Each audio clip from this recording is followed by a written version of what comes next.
Jesus' teachings emphasize the importance of loving one another, particularly when it comes to our friends and family.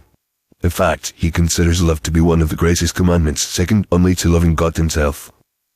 When Jesus was asked about the most important commandment, he replied, "Love the Lord your God with all your heart, and with all your soul, and with all your mind, and with all your strength. Love your neighbor as yourself." Mark 12:30-31.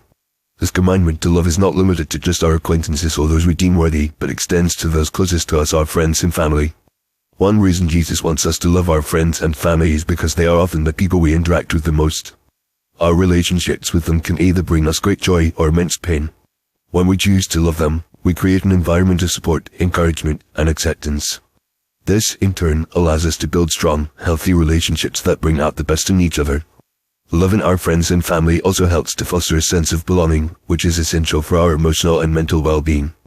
When we feel loved and accepted by those closest to us, we are more likely to feel confident, secure, and valued. Another reason Jesus wants us to love our friends and family is because it reflects his own character.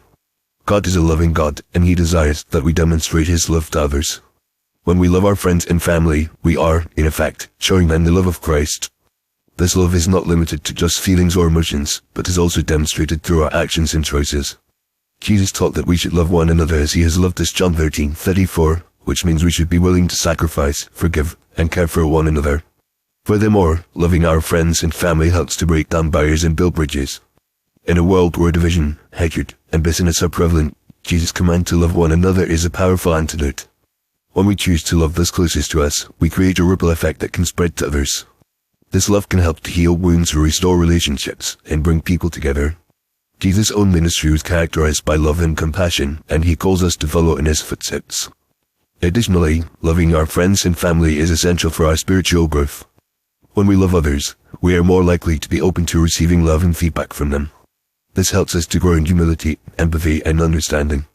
Loving our friends and family also helps us to develop the fruit of the Spirit, such as patience, kindness, and gentleness, Galatians 5:1-23. These characteristics are essential for building strong, healthy relationships and for living a life that honors God. Finally, Jesus wants us to love our friends and family because it is a reflection of our love for him. When we love those closest to us, we are, in effect, loving Jesus himself. Jesus taught that when we serve and love others, we are serving and loving him, Matthew 25:40. This means that our relationships with our friends and family are not just horizontal, but also vertical. When we love them, we are ultimately loving God, who is the source of all love.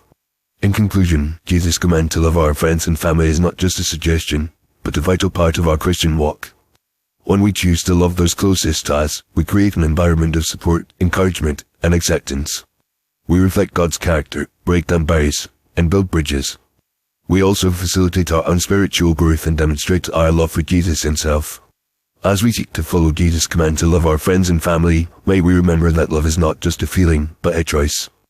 May we choose to love those closest to us, even when it's hard, and may we reflect the love of Christ to a world in need of it.